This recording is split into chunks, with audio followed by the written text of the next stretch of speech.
agar mendapat amalan yang cukup banyak, apa bisa kita ikut jihad seperti perang yang dilakukan di negeri kita ini dengan mengebom gereja dan orang kafir? Allahu Akbar. Iya, pertanyaan sangat menarik ini jamaah. Karena kita lihat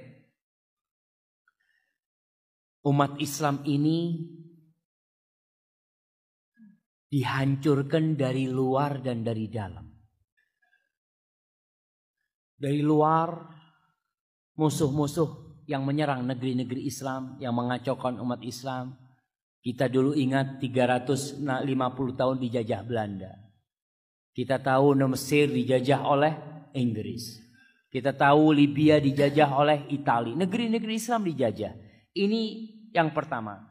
Yang kedua yang menghancurkan umat Islam adalah dari dalam sendiri. Dengan munculnya sekte-sekte dan aliran-aliran yang menyimpang dari Islam. Banyak aliran itu.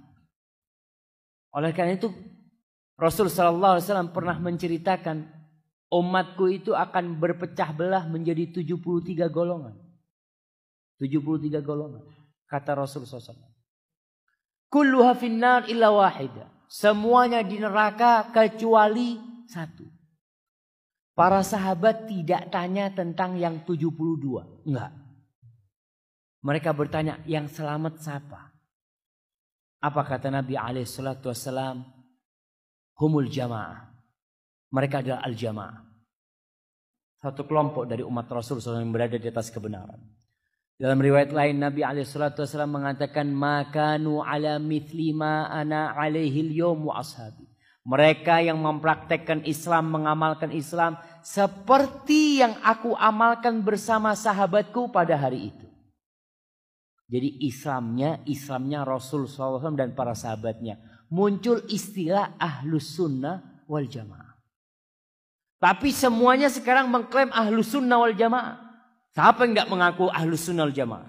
Sampai yang ngebom pun ngomong ahlus sunnah wal jamaah. Gak penting orang itu mengklaim. Yang penting benar enggak engkau ahlus sunnah wal jamaah. Apa artinya ahlus sunnah? Mereka orang-orang yang menghidupkan sunnah Rasul SAW. Mengikuti amalan-amalan Rasul SAW dan para sahabatnya. Dan mereka berkumpul di atas kebenaran itu. Salah satu sekte yang berbahaya, yang merusak dan mencoreng citra Islam adalah Al-Khawarij. Al-Khawarij ini kaum pemberontak sebenarnya dahulu. Mereka sudah muncul di zamannya Utsman bin Affan. Di zamannya Utsman bin Affan, apa yang dilakukan oleh orang Khawarij? Mereka membunuh Utsman bin Affan. Bayangkan, sahabat Nabi dibunuh. Sama orang-orang Islam, iya. Islam mereka. Kemudian di zamannya Ali bin Abi Thalib muncul orang-orang Khawarij. Lagi. Salah satu tokohnya namanya Abdurrahman ibn Muljim. Atau Muljam.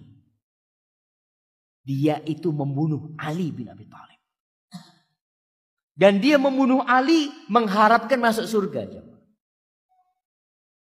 Antum bisa bayangkan. Membunuh sahabat Nabi yang dijamin masuk surga. Mengharapkan masuk surga. Inilah pemikiran. Orang kalau sudah rusak pemikirannya. Dia akan gampang mengkafirkan. Pemerintah kafir. Kenapa? Karena hukumnya taghut. Terus polisinya juga kafir. Karena kerja di pemerintahan yang kafir. Berarti yang kafir darahnya halal. Kalau gitu bunuh. Si enak. Kau nanti ngebom, mati, masuk surga. Kalau cara kayak gitu masuk surga kayaknya semua bakal ngebom diri. Bunuh diri semua. Apalagi yang punya utang banyak. Aduh aku iso nyaur utang. Bismillah. Nih bomnya pasang. Subhanallah jamaah. Islam tidak mengajarkan hal itu. Membunuh orang kafir. Nih kafir. Bukan Islam yang dianggap kafir. Yang kafir asli. Tidak dalam kondisi perang. Rasul SAW menceritakan. Beliau berkata. Man qatala mu'ahadan. Barang siapa yang membunuh orang kafir yang ada perjanjian dengan umat Islam. Orang kafir mungkin hidup di negeri Islam. Atau orang kafir ada perjanjian damai dengan umat Islam. Orang Islam lalu membunuh orang kafir itu. Dengan harapan masuk surga. Apa kata Rasul SAW? Lam yaruh raihatal jannah. Dia tidak akan mencium baunya surga. Jangan masuk surga. Nyium baunya surga tidak. Maka orang-orang yang berpikir berjihad dengan cara seperti itu, inilah karena pendidikan agama rendah di Indonesia. Dan kebanyakan yang ikut aliran seperti itu anak-anak muda. Yang memang gak pernah sekolah agama dengan benar. Anak SMA. Ya. Dan ini PR kita bersama. Dan pemerintah kita memerangi mereka tidak hanya dengan kekuatan. Karena kalau cuma memerangi pemikiran itu dengan densus umpamanya. Orang ini mati yang dibunuh terorisnya itu. Tapi pemikirannya tetap ada di orang-orang. Maka dengan pengajian-pengajian seperti ini kita jelaskan bagaimana manhaj ahlus sunnah wal jamaah. Tidak mudah-mudah mengkafirkan. Orang yang masuk Islam dengan jelas maka tidak bisa dikeluarkan dari Islam kecuali dengan cara yang jelas pula. Para ulama sudah menjelaskan tentang kelompok Khawarij ini. Mereka orangnya ahli ibadah. Nabi SAW menjelaskan tentang orang Khawarij dulu itu. Apa kata Nabi SAW? Tahqiruna salatakum ma'a salatim. Salatnya kalian kalau dibandingkan dengan salatnya orang Khawarij, salat mereka lebih banyak. Bacaan Quran mereka lebih banyak. Tapi bacaan itu tidak sampai kepada hati mereka. Cuma sampai kerongkongan. Maka kenapa kita diperintahkan untuk kembali kepada ulama-ulama ahli sunnah wal jamaah. Jangan sampai kita salah milih. Diklaim bahwasanya, oh ini jenggot. Hati-hati, jenggot ini teroris. Subhanallah. Kalau kita lihat ulama-ulama Indonesia yang dulu-dulu. Rata-rata semuanya pakai jenggot.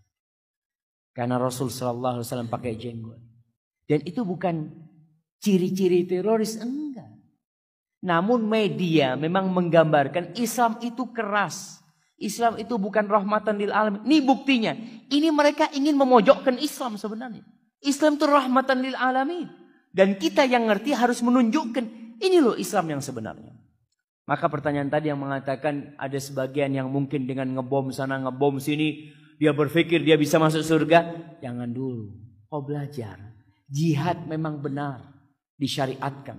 Allah memerintahkan dalam Al-Quranul Karim qatilul musyrikin. Kalian bunuh orang-orang musyrik. Kalian bunuh orang-orang kafir. Ada dalam Al-Quranul Karim. Tapi bagaimana penerapannya? Itu yang kita harus pelajari. Nabi SAW tinggal di kota Madinah sama orang Yahudi. Tetangganya orang Yahudi. Umar bin Khattab. Siapa yang membunuh Umar bin Khattab?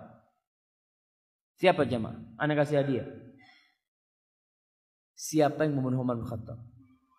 Abu Lu'lu lah. Apa agamanya? Majusi. Hidup di mana dia? Di Madinah. Hidup di Madinah.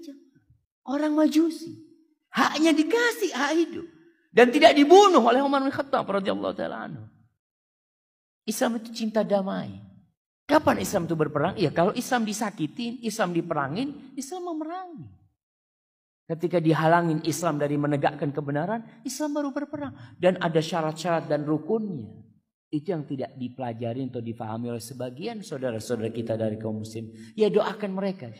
Sekarang ini untuk menakut-nakuti orang, pokoknya kalau nggak senang, hati-hati teroris. Belum tentu teroris. Kita hati-hati juga tidak gampang-gampang menvonis orang. Tapi yang jelas aliran yang tadi disebutkan ngebom sana ngebom sini dengan hafal masuk surga itu harus mendapatkan penataran lah orang-orang seperti itu.